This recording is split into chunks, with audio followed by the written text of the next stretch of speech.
bakunzi ba Burundi News Publication ndasubiye kwifuriza Noel nziza ngaho mu miryango iwanyu kandi nongere ndabaha ikaze muri ca kiganiro canyu ijambo rya jambo mu buzima bwawe mu buzima bwanje mu buzima bwa twese nuko kuri uno munsi duhimbaza umuryango mweranda ndi kumwe na Patiri Desire ndi Patiri Desire kuri Radio Maria Burundi ndakegurutse ikaze mu mpaye turasubiye kubashimira ko mwitavye ubutumire mu gutangura mu tuyagire rero iri jambo ritujana muri uwo munsi mukuru w'umuryango mweranda. Yego reka turisoma murava ni mu nkuru nziza Yezu Kristo nko twandikiwe na Luka mu kigabane ca kabiri kuva ku murongo wa 41 gushika ku murongo wa 52. Uko umwaka utashe abavyeyi biwe bahora baja i Yerusalemu ku munsi mukuru w'Ipasika. Aho Yezu amariye imyaka 12 adugana n'abavyeyi biwe i Yerusalemu nkuko bama babigira ku munsi mukuru w'Ipasika. Imisi y'Ipasika imaze guhera barataha, umwana Yezu asigara i Yerusalemu nabo bavyeyi biwe batabizi. Bagira urugendo rw'umunsi wose bakeka ko ari kumwe nabo bazananye. Baraheza baramurondera mu nshuti no mu babanyi. Bamubuze basubira i Yerusalemu kumuronderayo. Hashize iminsi 3 bamusanga mu ngoro y'Imana yicaye mu bigisha hagati abumviriza yongera ababaza. Abamwumva bose baratangazwa n'ubwenge bwiwe n'ivyo yabishura. Bamurengutse ko baratamarirwa, nyina we mubwira ati mbega mwana watugize ibiki? Raba twe naso turi mu maganya tukurondera. Nawe abishura ati mwandonderera iki? Ntimwari muzi ko mbwirizwa kwama mu bikorwa vya data? Mugabo rero bo ntibategera iryo ababwiye. Araheza amanukana nabo agenda i Nazareti arabagamburukira. Nyina wiwe nawe akaguma azigama ayo majambo yose mu mutima wiwe. Yezu akurana ubwitonzi, igihagararo n'ubutore mu maso y'Imana n'ay'abantu.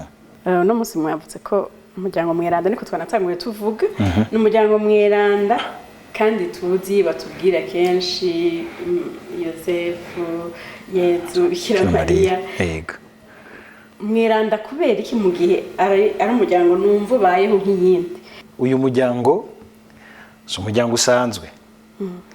N'umuryango nivyo urimwe abantu baremwe bisanzwe nk'abandi bose, ariko ntusanzwe kuko hari undi muntu ari hagati muri wo. Kandi n'umuryango tuvyibuke muri iyo misi hitiye twaragiye turabizirikana uri ku mugambi ingene wiyunze kubw'umugambi w'Imana.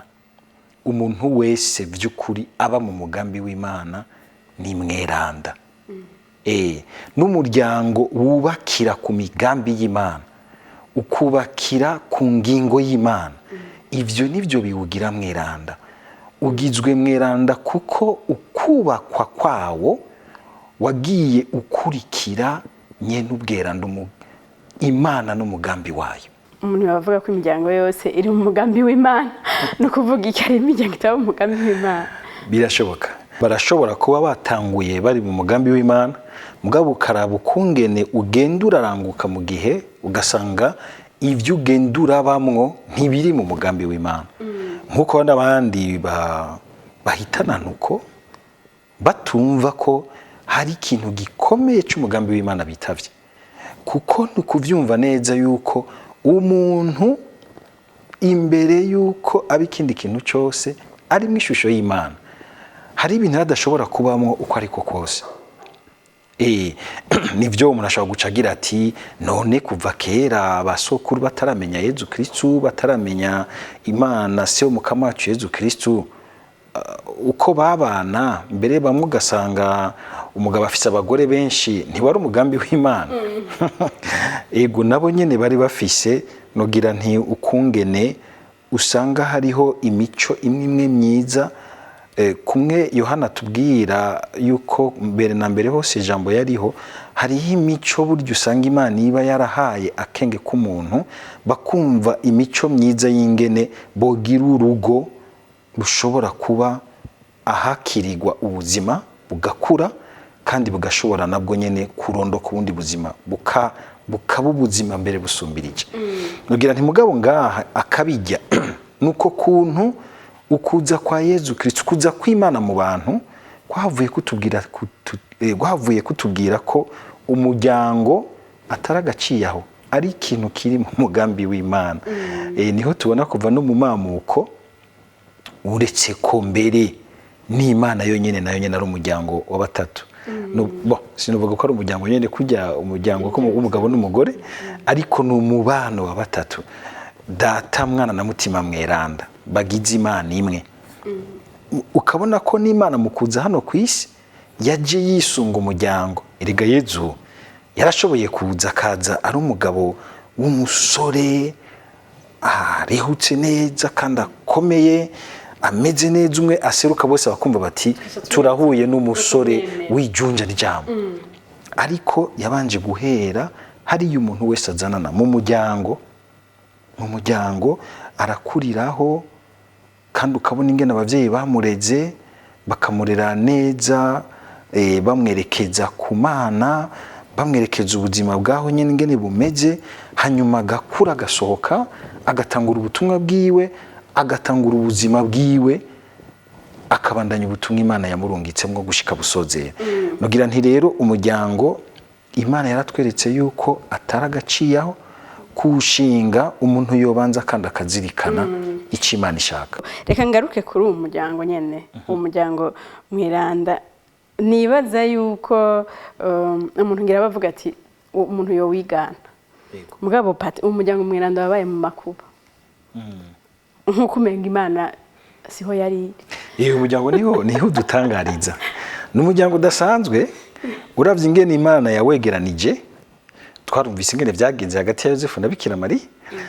N'umuryango udasanzwe kuko no hagati yabo umwana w'Imana ni hari cese.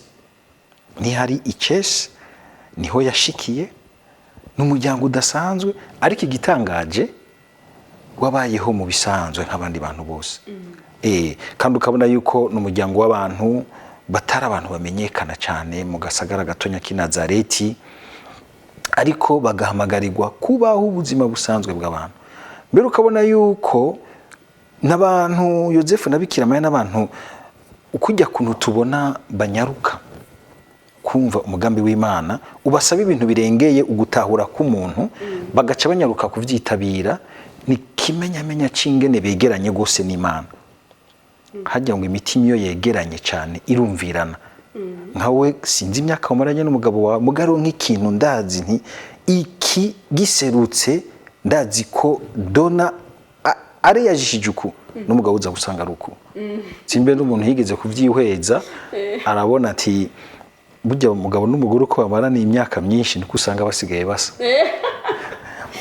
Aba bantu nabo rero uko baba mu Mana, ukungene tubona abanyaruka kumva umugambi w'Imana, kandi uzanye ibintu bihanitse birengeye ibyo dusaba tumenyereye mu kibano mu muntu kungene abaho, bigaragaza ingene begeranye n'Imana.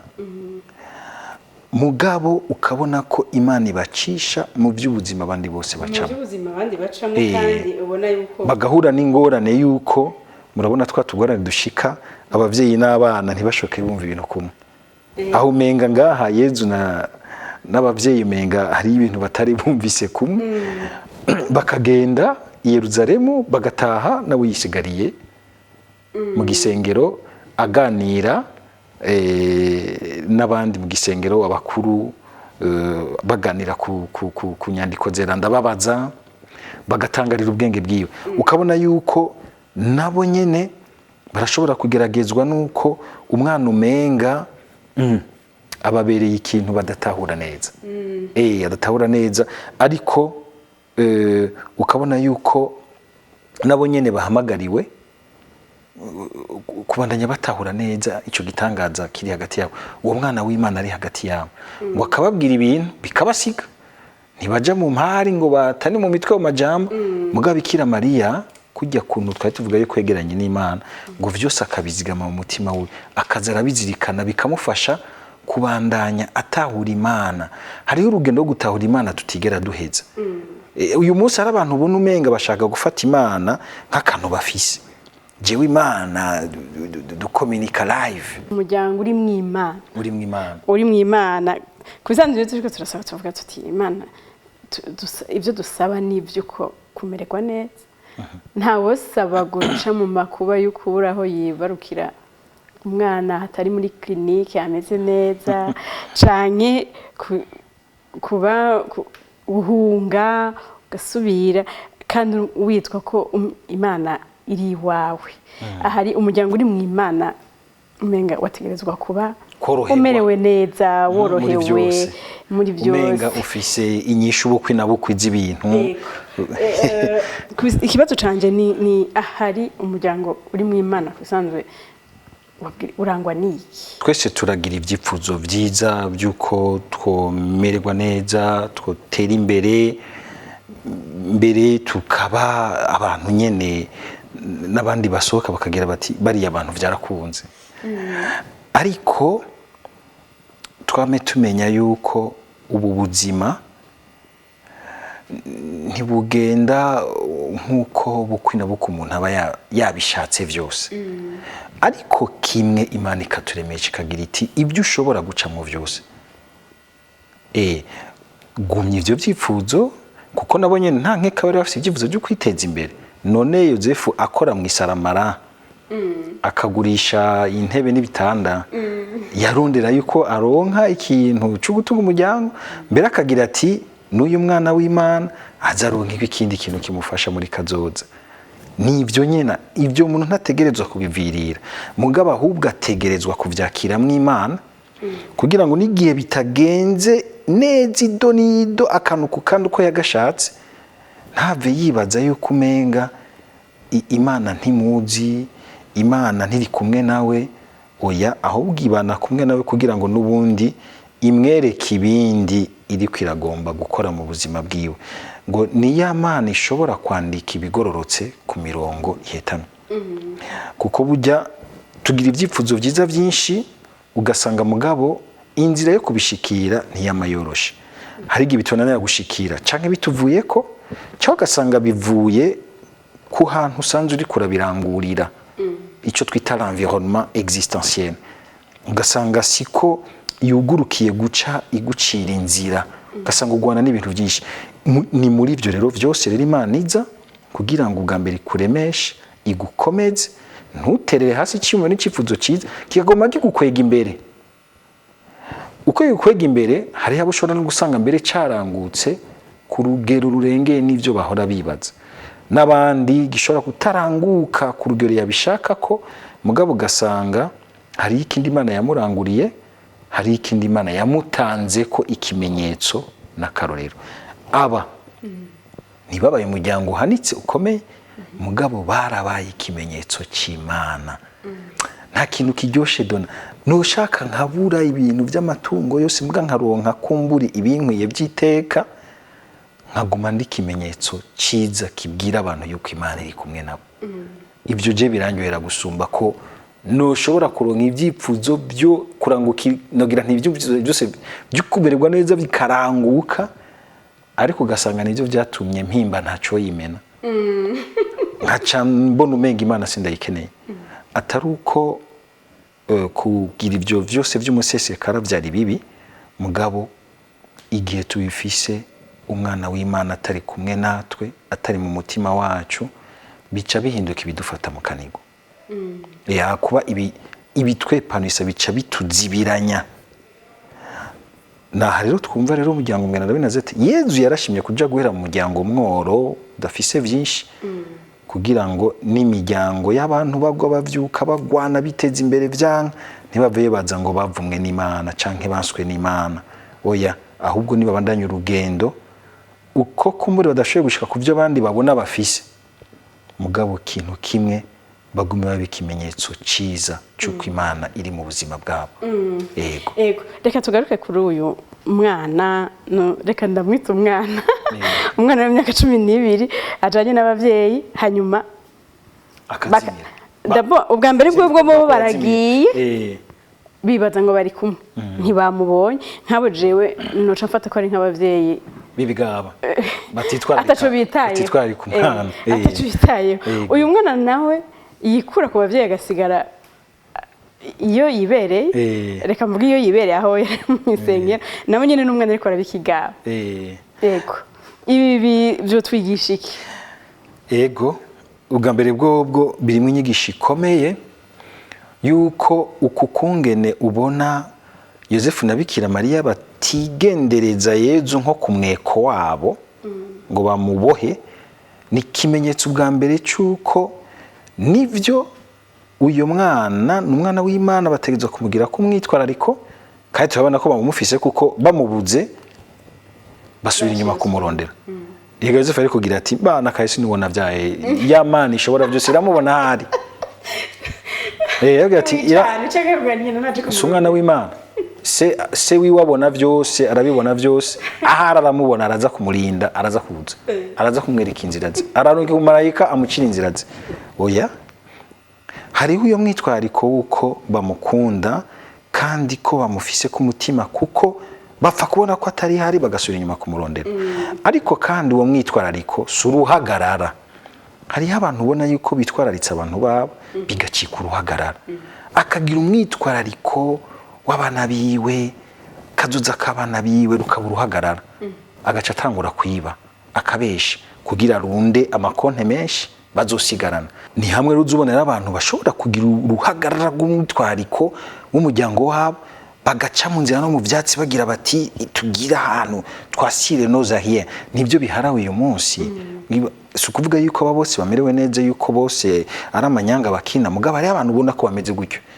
satuntu twanje n'akajyango kanje bikamuvyaramo uruhagarara rwo kubirondera mu nzira zidahezagirwa n'Imana agasanga ariko arahushagirika mu mugambi w'Imana aba baremeye baratungwa mu kuri no mu rukundo rw'Imana n'ivyo bakora mu kuri no mu butungane bakumva ko bariko bagendera ku mudiho w'ishaka ry'Imana natwe naho twogira imyitwariko y'ubuzima bwacu ntituranduremwo ukumva yuko ibyiza dushaka twoshobora kubishikira duciye mu nzira nziza ubwa mbere rero abo bavyeyi barizigiye Yezu bagira bati turamuzi baramurera baramwitwararika mugabo ntibamuboha nk'abandi bamusanga umenga abana babo babugaranye ntamuha kanya kumwidegemvyo ngo umwana nawe nyene ashobore kumva icari mu bandi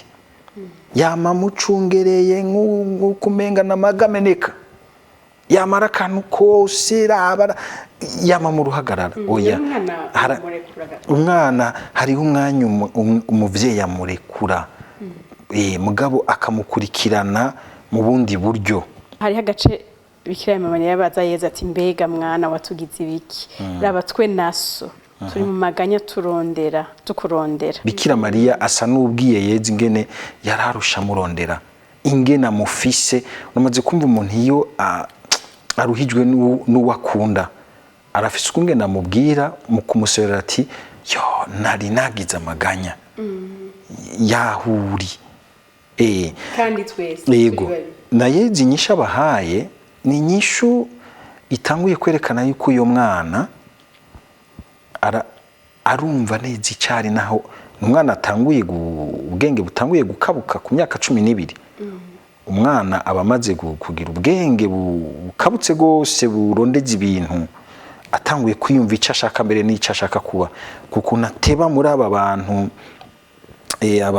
batubwiye ngo mubigisha aragerwa no kumva ikintu cigishijwe kirimo akenge aratanguye kumva nawe nyene icari iri jambo babwiye abaye nk'ubabwira ati ntimuvyibagire papa wanje w'ukuri ni hajya nagumye muri irya ngoro ni hari ni mu nziwe hanyuma isa naho bavuze ngo ntimuzi ko neza kama mu bikorwa bya data ugiye kuraba hari ukungene bahinduye ugiye kuraba mu zindi ndimi neza berekana yuko abishura ati ntimuzi ko ntegerezwa kuba mu ngoro kwa data, mu ngoro apana ubwa mbere mu bikorwa, mu ngoro kwa data, mu gisengero ni kwa se wiwe. Niho ukababwiye ati niko muri abavyeyi muga mwibuke hariho undi muvyeyi wanje hariya w'ukuri yandungitse, umenga aratanguye guhanura mu buryo bubasiga ubwenge.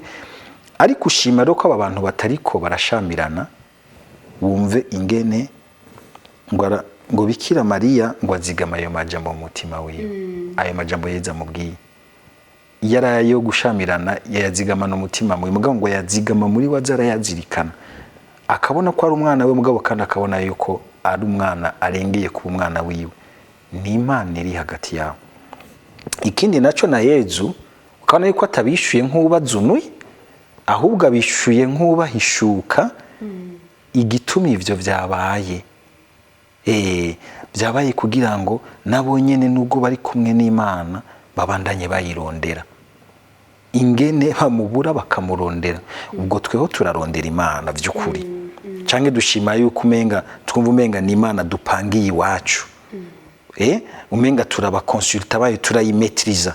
Ubwo turareka ahubwo Imana ikaba ari yitumetriza tukayirondera igihe twumva yuko twataye maîtrise. Twaburanye nayo, hari igihe tuburana n'Imana, hari igihe dukoroka mu vyaha tukabura Imana, tugasha tukayirondera, tugasaba imbabazi, tukagira ibikorwa byo kwicyo, tukarondera gukora ibikorwa byiza bishobora kutwegereza Imana. Yego niko abanyi si cyaha bari bakoze, mugabo twebwe biradushikira ugasanga umuntu vyashitse agatsitara gahusha inzira y'Imana, gusubira kugaruka ukarondera Imana, ukarondera inzira yayo. Ikindi naco ngo Yezu ngo akaca amanukana nabo ngo akabagamburukira. Niho bitwereka rero yuko inyishu yabahaye ni kwari ukubazunura, kwari ukubahishuka wa mugambi w'Imana bazi Imana yababwiye kuva ikibegeranya ko igiye kurungika umwana wayo ku isi. Ikimenyamenye uko abagamburukira no kuvuga ati sindabibabwiye kubera ndabazuniye, mugabo ni kugira ngo tugaruke kuri wa mugambi wa mbere, n'ubundi bazotegerezwa kumurekura agende atangura ubuzima bwiwe kukwigisha no gushikana ubwami bw'Imana hano ku isi. Abaye nk'uri ko arabamenyereza. Umuryango mwiza w'akarorero ukwiye kubaho gute? Ukwiye gutanga imbere yihe? Wo bakarorero gute? Akarorero nakanyene dukura ku muryango mweranda w'i Nazareti. Ubwa mbere n'umuryango wo kwitwararika hagati y'umugabo n'umugore kugamburukiranira.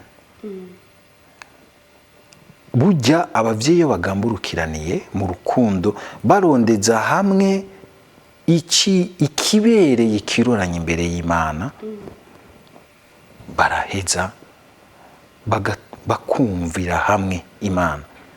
Ikiza kugorana nuko abenshi hari igihe mu muryango batumvirizanya ngo bumvirize, umwe yumviriza Imana imwubaka iciye kuri mugenzi we, agaca ciki ikintu cikiburirane kuri mugenzi we, agaca agomba vyose gukwegera iwe, agaca agomba gufata uwundi nk'igikoresho c'ivyifuzo vyiwe. Umuryango ugaca utangura gutosekara, kononekara, akibagira yuko uwundi Imana yamushize iruhande yiwe kugira ngo imwubake, ngo nukubakana, ngo ni sakramento ryo kubakana. Bahana bubakira ku sakramento ryo kubakana. Nukuvuga umwe ntashobora kwiyubaka ngo yiyuzuze, arakenera mugenzi we, yumviriza Imana imwubaka iciye muri mugenzi we. Iyo abantu babigize gutyo birashobora gukunda. Bisaba rero guca bugufi bakagamburukiranira. Kenshi turakunze kuvuga ngo umugore nagamburukira umugabo, ariko bujya by'ukuri n'umugabo hajya paragira ati ngo akunda umugore wiwe, nubundi byo yogira ati agamburukira umugore wiwe.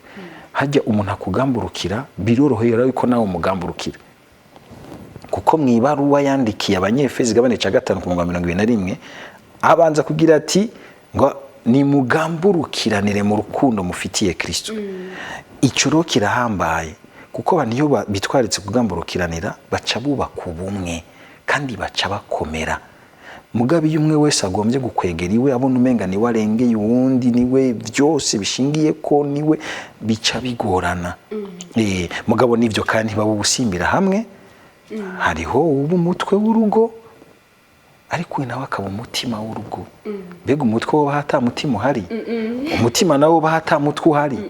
Uko rero umugabo n'umugore bagamburukiranira mu rukundo, abana bakabibona, bigatuma n'abana bagamburukira abavyeyi. Abana bagakurira muri iyo nogira nti muri cyo nogira n'ikindi gitereko. Hariho umwana aratwogwa mu gitereko cy'umuvyeyi amezi 9, mugabo agatwogwa mu kindi gitereko cy'umuryango mwiza, agakura yumva icyari n'icyo agomba kuba gisumbirije, kuko yumva ko afise ahafatira, afise umuryango umureruye, umutwaye, umutumye yumva ishaka ry'Imana nawe kuri we. Mbega mu muryango mu bana habonetse umwana yigenza kudasanzwe uko batari babirindiriye bo mufata gute? Yego, ubwa mbere nuko nubundi abavyeyi baja hamwe bagasenga, nitwibagira igisabisho mu muryango. Hari abantu batigera basengera hamwe mu muryango, bagahamagara Imana. Burya Imana hari imenyetso tugira nayo ikabona iti vy'ukuri aba bantu baranyemera. Bakaja hamwe bakagira bati erega uyu mwana aguma ari gitangaza cawe, aguma ari mystère. Umuntu aguma ari mystère. Bakabanza bagasenga, hanyuma bagaca muri za ntambuko zose nziza tuzi mbere n'abahinga mu by'indero batumenyesha, bakaganiriza umwana, bakamusohokana, bakamubaza, bagakurikirana. Mugabo kandi biravana n'umwana ku rugero bahageze ko akiri muto, hari hano bamurya kanuma kugira ngo yibuke ko hari ikintu kibagize, bakamumenyereza icyitwa icyiza n'ikibi. Biravana n'ingerero zaho umwana bageze, intambuko zaho umwana bageze. Mugabo bigaherekezwa n'umutima wo kumva bati niko bararera nk'abarereye umuryango wabo, ariko kandi nk'abarereye Imana, kuko uyo mwana ari kundi mugambi Imana izomushira ko. Ari abavyeyi usanga nabo bagomba kurera umwana, bagomba kumubuganizamwe ivyifuzo byabo byose. Mugabo agasanga Imana nayo yaramushizemwo uwundi mugambi, yaramushize kwirindi jambo. Ugasanga kugira ngo baze bemere ko ari kwirindi jambo, ugasanga umenga no kunigana. Ariko abavyeyi bokoroha bakumviririza mu Mana, bagaherekeza umugambi w'Imana mu mwana wabo. Ego, murakoze cyane. Reka ndabashimira, ariko imbere yo guheza ndabahakanya Pati, tugira turangiza umwaka. Nikihe cifuzo canyu muri uwo mwaka uza? Yemwe mfise ibyifuzo byinshi nobaha, mugabo ndipfuza yuko ubwa mbere mwosozera neza uyu mwaka, tukawusozera mu mahoro, tukawusozera mu magara meza, ariko kandi tukawusozera mu mutima mwiza, tukenguruka twumva yuko ari umwaka twagabiwe n'Imana mu byo twagiye turacamo byose. Nkabifuriza yuko umwaka uri imbere negeranye ibyifuzo byose no bipfuriza yuko mu mwaka uri imbere mwoguma mubona ingene ikiganza c'Imana giherekeza ubuzima bwanyu mu byo muzocamwo byose, kuko kumva yuko dufise Imana iduhagarariye biraturemesha, tukabaho tudatadutora, tumva ko dufise iyo tuva, aho dushingiye niyo turiko turaje. Uzubeho wumva ko hariho intumbero uriko nziza. Yego, urakoze. Murakoze cyane. Ibyo nivyo byifuzo umusaseredoti adusigiye, kandi turizeye ko Imana ivyumva. Nanje rero ndabipfurije kugira umwaka mwiza mu miryango yanyu, muroranigwe, Imana izibi wanyu kandi ibashikire ku byifuzo byanyu, muze muronke ico mwifuza cose, Imana ikenguruka.